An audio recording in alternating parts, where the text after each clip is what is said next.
ரொம்ப யூஸ் ஆகும். ஓகேவா? தென் 1 2 3 4வது வந்து கேஷ் டிஸ்பர்ஸ்மெண்ட். கேஷ் டிஸ்பர்ஸ்மெண்ட் எப்படி கேஷை வந்து டிஸ்போஸ் பண்ண முக்கியமானது கேஷ் பேமெண்ட்டில் எது முக்கியமானதுன்னா கச்சா பொருள், குட்ஸு, புரியுது உங்களுக்கு? அதெல்லாம் டீல் பண்ணுங்க. So raw materials. Okay, raw materials எப்படி ரா மெட்டீரியல்ஸ் அவன் உங்களுக்கு எவ்வளோ கடன் டேர்ம் கொடுக்குறான், நீங்கள் உடனே கட்டணுமா, இல்லாட்டி 60 நாளில் கட்டலாமா, 40 நாளில் கட்ட சொல்கிறானா, அவன் கண்டிஷன்ஸ் என்ன கண்டிஷன்ஸு, அதுக்கேற்ற மாதிரி நீங்கள் கேஷ் பட்ஜெட்டில் பிரித்து போடணும். பேமெண்ட்டில் நம்ம இல்லிஸ்ட்ரேஷன் போடும்போது ரொம்ப ஈஸியாக இருக்கும். அது ரொம்ப அதனால் நீங்கள் கரெக்டாக பண்ணணும். ஏன்னாக்கா கேஷ்னால தான் நிறைய பிஸ்னஸ் படுத்துடுச்சு, ஃபெயில் ஆகிட்டு. காரணம் பிகாஸ் ஆஃப் கேஷ் இல்லாததுனால. ஆக்டிவிட்டி லாபம் இல்லை, ஆக்டிவிட்டி லாபமான ஆக்டிவிட்டி, ஆனால் கேஷ் இல்லை.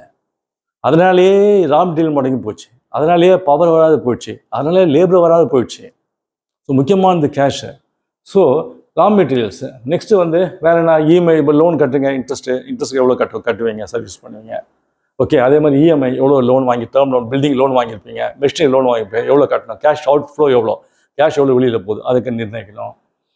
அது மாதிரி ரெண்ட்டு, நீங்கள் கொடுக்க வேண்டிய ரெண்ட்டு. அதே மாதிரி இந்த மாதத்தில் ஏதாவது வருகிற 3 மாதத்துல 4 மாதத்தில் ஏதாவது மிஷின் வாங்க போகிறீங்களா, இல்லாட்டி ஏசி வாங்க போகிறீங்களா, ஃபிக்ஸட் அசட் ஏதாவது ஃபர்னிச்சர், டேபிள், டெக்கரேஷன் ஏதாவது பண்ண போகிறீங்களா. ஸோ அதெல்லாம் நீங்கள் அதில் போடணும். So machinery, building, furniture, AC, so இதை மாதிரி ஃபால் சீலிங் வைக்கிறது, இதெல்லாம் வந்து fixed asset purchases. Okay, so இதெல்லாம் பண்ணிங்கன்னா எவ்வளோ கேஷ் டிஸ்போஸ்மெண்ட். இது கூட நம்ம எச்சரிக்கையாக இருக்கிறதுக்காக நம்ம 10 to 20% எக்ஸ்டென்சி கொடுத்து. 1 லட்சம் வந்து வச்சிங்களேன், கூட ஒரு 20,000 சேர்த்துக்கணும். 1,20,000. ஸோ முன்னுக்கு வரும் இல்லையா, கரெக்டாக 1 லட்சம் வராது. ஸோ 10 to 20% கண்டிஜென்சி, எமர்ஜென்சியாக சேர்த்துக்கணும். ஸோ நாளைக்கு ஏதாவது முன்னுக்கு வந்துன்னா கூட திடீர்னு கொஞ்சம் வேலையை ஏற்றிட்டான்னு வச்சிங்களேன், டக்குன்னு அப்போ மாறும், அப்போ நீங்கள் கஷ்டப்படுவீங்க. அதில் முதலில் முன்கூட்டியே ஒரு 25%, 10 to 20% கண்டிஜென்சி எக்ஸ்ட்ரா அப்படின்னு போட்டிங்கனாக்கா உங்களுக்கு சேஃப். அதே மாதிரி இப்போ சில கஸ்டமர் என்ன சொல்லுவாங்க, சார் எனக்கு எங்கே ஸ்டார்ட் பண்ணுறது, எங்கே முடிக்குதுன்னு தெரியல சார், நான் எப்படி சார் பண்ணுறது அப்படின்னா, அந்த மாதிரி ஆளுங்களுக்கு, கஷ்டப்படுற ஆளுங்களுக்கு ஒரு 10 நாளைக்கோ 20 நாளைக்கோ டெய்லி லிஸ்ட் போடுங்க.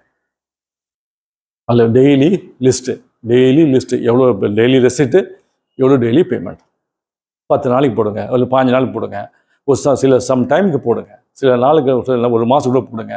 ஏன்னா சில பேர் சொல்லுவாங்க, சார் எங்கே ஸ்டார்ட் பண்ண தெரியல, எங்கே முடிக்குதுன்னு தெரியல சார், எனக்கு ஒன்றும் எப்படி பண்ணுறதுன்னு தெரியல சார் அப்படின்னு சொல்கிற மக்களுக்கு என்ன ஒரு அட்வைஸ்னால், டெய்லி லிஸ்ட் போடுங்க. எவ்வளோ டெய்லி லிஸ்ட்டில் டெய்லி ஒரு லிஸ்ட்டு, எவ்வளோ கேஷ் பேமெண்ட்ஸ், எவ்வளோ கேஷ் வரவு, 10 நாளைக்கு 20 நாளைக்கு, ஒரு மாதம் போடுங்க. ஒரு ஐடியா வரும், அதுக்கப்புறம் வச்சு நீங்கள் கேஷ் பட்ஜெட் ப்ரிப்பேர் பண்ணலாம். Then end of month cash balance.